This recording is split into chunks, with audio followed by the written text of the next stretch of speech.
अब हम थोड़ा-सा पढ़ेंगे अपने प्रैक्टिकल पोर्शन का कि लैब के अंदर जाने से पहले उसके डूज़ एंड डोंट्स कौन से होते हैं, क्या काम आपको नहीं करने चाहिए और क्या काम आपको करने चाहिए। तो लैब में दाखिल होने से पहले ये बड़ी इम्पॉर्टेंट चीज़ होती है, तो आज हम इसको थोड़ा-सा देखेंगे कि ये कैसे होता है। Safety procedures and precautions in the microbiology lab. इससे पहले मैंने आपको लैब्स की टाइप बता दी थी और उसके अंदर क्या क्या करना है ये भी बता दिया था। अब हम थोड़े से इसकी सेफ्टी एंड प्रिकॉशंस की तरफ आए।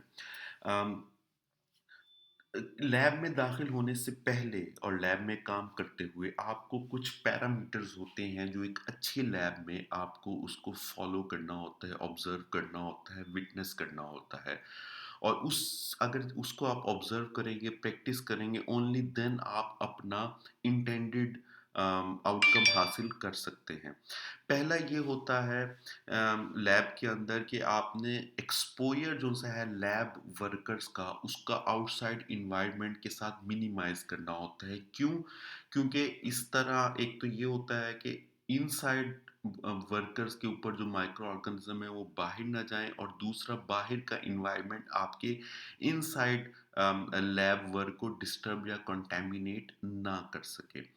दूसरा ये होता है कि जो सा आपने एनवायरमेंटल माइक्रो ऑर्गेनिज्म होते हैं उन्हें प्रिवेंट करना होता है। वो आपके हैंड के ऊपर भी हो सकते हैं, क्लोथिंग के ऊपर भी, इक्विपमेंट्स के ऊपर भी, ग्लव्स के ऊपर भी, अम, आपके फीट्स के ऊपर भी, आपके शूज के ऊपर भी। तो आपने उन पोटेंशियल लीथल माइक्रो ऑर्गेनिज्म को जो एनवायरनमेंट के होते हैं उन्हें अंदर आने से रोकना होता है। तो जनरल डायरेक्शन क्या है कि लैब में आने से पहले आप अपना कोट या जैकेट या आपने जो भी आउटवियर पहना हुआ है या जो भी आपने अपर वगैरह पहना हुआ है उसे आप अलहदा रखते हैं। एक आपका स्पेसिफिक एरिया बना होता है, आप उसको वहाँ हैंग करते हैं।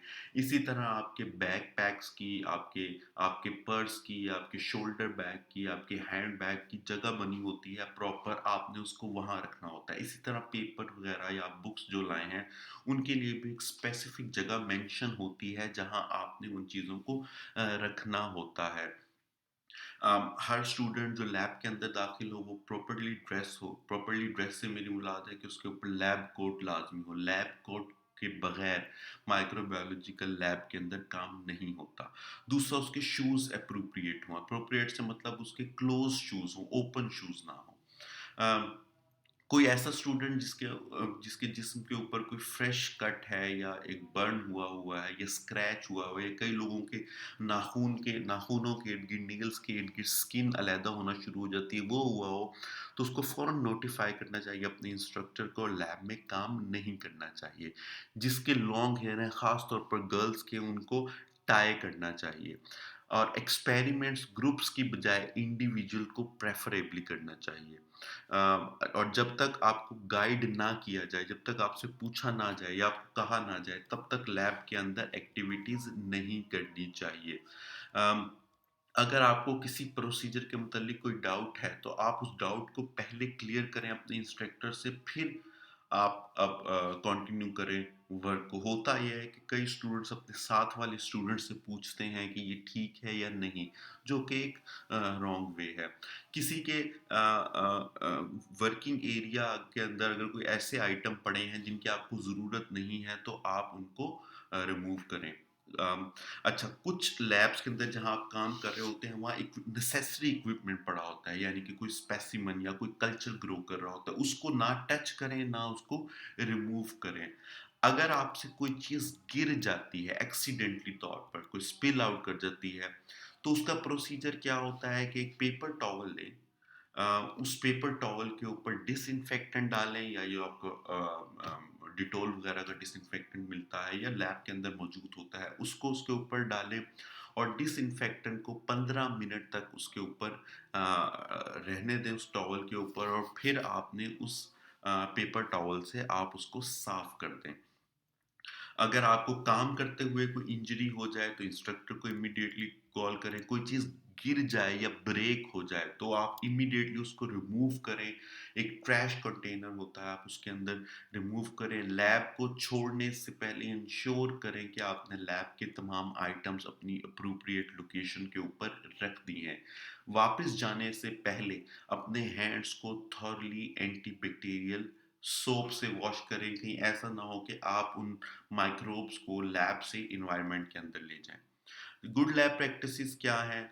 आपने लॉन्ग हेयर जो हम ऊपर डिस्कस कर चुके हैं, लॉन्ग हेयर्स को आपने टाई करना है, शोल्डर से आपने दूर रखना है, ज्वेलरी आपकी नहीं होनी चाहिए, फिंगर्स के अंदर कोई आपकी रिंग्स नहीं होनी चाहिए, वॉचेस नहीं होनी चाहिए, पेंसिल्स या ऑब्जेक्ट्स आपके माउथ के अंदर नहीं होने चाहिए, अननेसेसरी मूवमेंट नहीं करनी है लैब के अंदर, कुछ उल्टा कुछ खाना पीना नहीं लैब के अंदर अनलेस एक स्पेसिफिक एरिया डिजाइन हुआ हो जहां आप खा पी सकते हो जो नॉर्मली नहीं होता। डोर्स और विंडोज को आपने क्लोज रखना है ताकि कंटामिनेटेड एयर अंदर ना आ सके। अच्छा, आप कई दफा पिपेट्स को यूज करते हैं लैब के अंदर, तो आपने कंटामिनेटेड पिपेट को या दूसरे आर्टिकल्स को बेंच के ऊपर नहीं रखना। जो से कंटेमिनेटेड पिपेट्स हो गए या कल्चर हो गए या आपके दूसरे आर्टिकल्स हो गए, उन्हें ट्रैश कंटेनर में नहीं डालते। उसके लिए एक स्पेसिफिक रेड किस्म का वहाँ एरिया स्पेसिफाइड होता है, आपने उसके अंदर डालना होता है। जो आपका कल्चर है या लिक्विड है, उसको सिंक के अंदर ना डालें। सिंक सिर्फ आमतौर पर हैंड वॉशिंग के लिए होता है। माउथ पिप्टिंग नहीं करनी है, पहले भी बता चुका था कि माउथ पिप्टिंग अलाउ नहीं होती।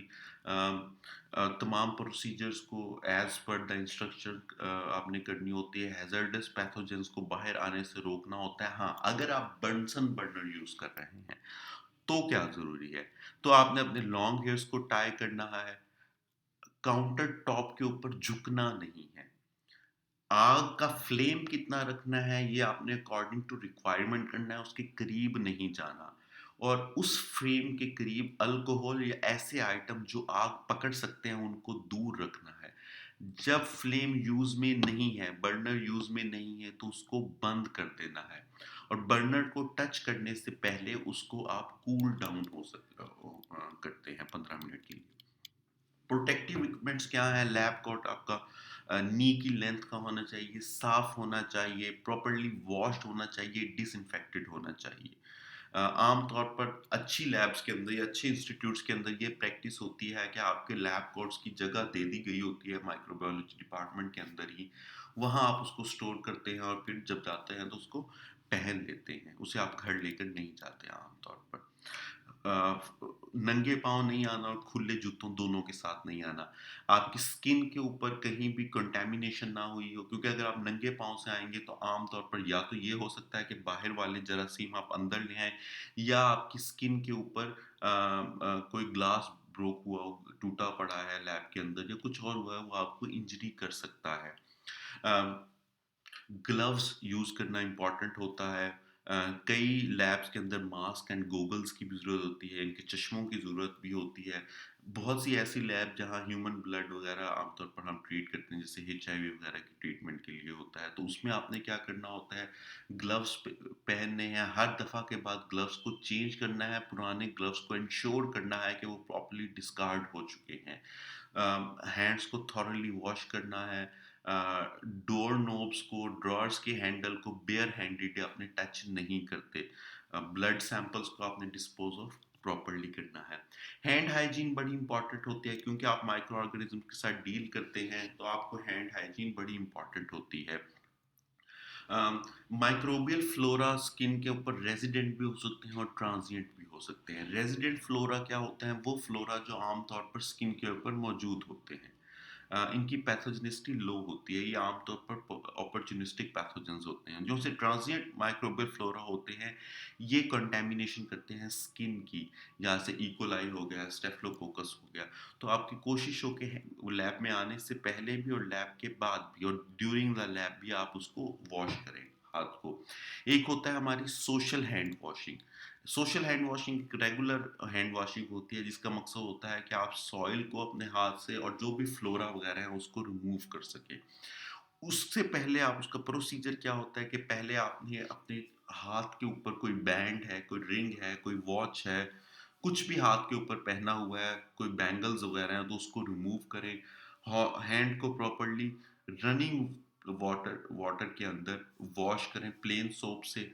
इतना सोप ज़रूर करें कि इनफ आपको लेदर बनता यूज़ आए, यानी कि आपको झाग बनता नज़र आए। फिर आपने आपको तमाम सरफेस पे अपने हैंड की तकरीबन 20 सेकंड के लिए आप कर लेते हैं। फिर वाटर के अंदर जो थोड़ा-सा गर्म पानी होता है उसके नीचे आपने अपने हाथ को रिंस करते हैं, यानी कि आपके हाथ को धोते हैं, फिर एक पेपर टॉवल से उसको वॉश कर लेते हैं। आम तौर पर सेंसर अच्छी लैब्स के अंदर होते हैं कि जैसे ही आप टैप के नीचे अपना हाथ करते हैं वो सेंसर से पानी देने लग जाता है, और हाथ हटाते हैं तो सेंसर से पानी आना रुक जाता है। लेकिन वो जहाँ नोब्स लगी हुई हैं वाटर मूव करने के लिए, वहाँ कोशिश करें कि पेपर टॉवल से उस नोब को बंद करें।